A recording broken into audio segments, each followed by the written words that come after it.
Okay, what do we have today?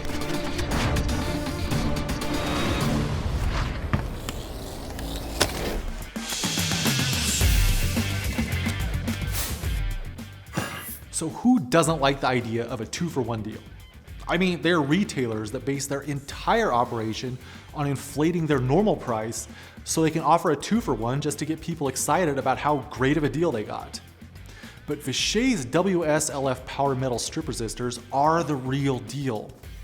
With a power density of 192 watts per square inch, a single WSLF 2512 resistor can handle up to 6 watts, and it can replace 2 high-power 2512 resistors, saving board space on high-power designs.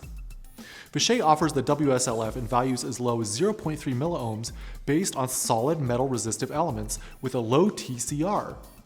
The AEC Q200 qualified resistors can operate at up to 170 degrees Celsius, and they're designed for power management in automotive applications, downhole test and measurement, HVAC, and servers. They also offer very low inductance and low thermal EMF.